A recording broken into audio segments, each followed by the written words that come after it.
Dobrodošli u 19. dan serijala Razumijevanje Bitcoina. Današnje pitanje je, nije li Bitcoin bezvrijedan? Otkrijmo zapravo pravu istinu o intrinzičnoj vrijednosti. Ovo je zaista jedna od najžešćih kritika Bitcoina, ali je jedna od najvećih zabluda. Krenimo detaljnije i otkrijmo zašto je ovaj argument potpuno pogrešan. I što je još važnije, zašto intrinzična vrijednost u stvari uopće i ne postoji. Prvo razmotrimo primjere. Razmislimo o stvarima koje svi smatramo vrijednima. Zlato.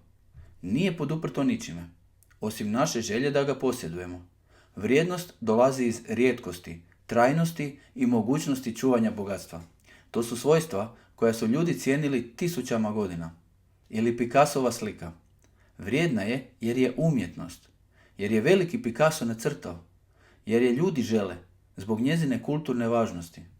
Dionice Apple-a. One su vrijedne jer predstavljaju vlasništvo u tvrtki. Što mislimo da će Apple trebati ili prodati u budućnosti? To mu daje vrijednost, špekulacija i povjerenje. Vidite zajedničku nit. Svaka od ovih stvari dobiva vrijednost iz kombinacije percepcije, potražnje i korisnosti. Nijedno univerzalno, nepromjenjivo, intrinzično svojstvo. To je mit. Čekaj. Ali šta je sa Bitcoinom? Sada dolazimo do zanimljivog dijela. Bitcoin ima vrijednost, ogromnu vrijednost, jer nudi nešto što nijedan drugi resurs u povijesti nije pružio. Apsolutna rijetkost. Bitcoina će biti samo i isključivo 21 milijun. To je matematička, tehnička činjenica ugrađena u njegovu jezgru. Nijedna vlada ne može tiskati više Bitcoina. Nijedna centralna banka ga ne može devalvirati. Zlato je rijetko, ali možemo ga uvijek iskopati više. Bitcoin samo do jednog trenutka i onda nikad više. Digitalna prenosivost. Bitcoin je nematerijalan. Ne trebate ga fizički nositi kroz granice. Možete ga instant poslati s jedne strane planeta na drugu, bez posrednika, bez banke ili vladine blagajne. Pokušajte to učiniti isto sa zlatom ili sa nekom drugom financijskom imovinom. Decentralizacija. Nijedan pojedini entitet, niti Apple, niti neka vlada, niti Elon Musk, nitko ne kontrolira Bitcoin. On se nalazi na globalnoj distribuiranoj mreži od tisuća i tisuća čvorova diljem svijeta. To znači da je gotovo nemoguće zaustaviti ili manipulirati, bez obzira što bi to neki htjeli. A gdje je pravi primjer vrijednosti? Razmislimo o kontekstu. Vrijednost nečega je uvijek relativna. Ovisi o tome kome je korisno i u kojoj situaciji. Recimo jedan scenarij ekspedicijske jakne. Zamislite ekspedicijsku jaknu vrijednu tisuće i tisuće eura od kvalitetnog perja. I zamislite sada da ju imate na Arktiku. Tamo vam spašava život od neprocjenjive vrijednosti. Dok ista ta jakna u Sahari, potpuno beskorisna, možete je baciti.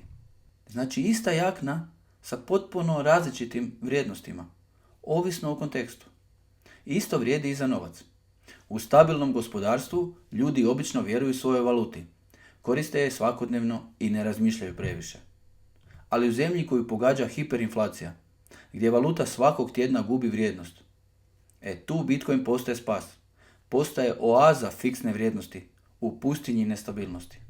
Mora li nešto biti poduprto da bi imalo vrijednost? To je odlično pitanje. Hajde da malo razmotrimo američki dolar. Prije 1971.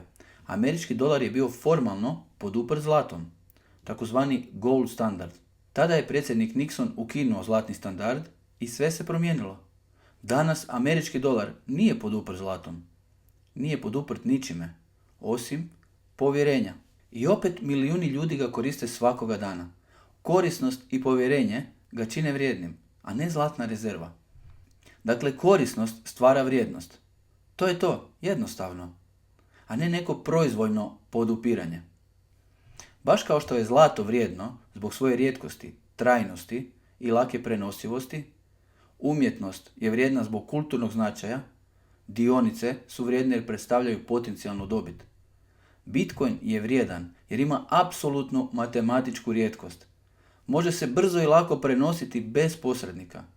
Funkcionira bez potrebe za povjerenjem u jednu centralnu vlast. I to sve ljudi prepoznaju i iznimno ga traže. Nije mu potrebna vlada, nije mu potrebna banka, niti ikakva zlatna rezerva. Trebaju mu izuzetna jedinstvena svojstva koja ga čine dragocjenim za milijune ljudi. To je sve što je potrebno za vrijednost. To je bio slučaj tisućljećima, a Bitcoin to samo čini jasnijim nego ikad. Sljedeći put kada čujete Bitcoin je bezvrijedan jer nije poduprt ničime, trebate znati da je to isti argument koji vrijedi i za zlato, dionice i sve ostalo što smatramo vrijednim.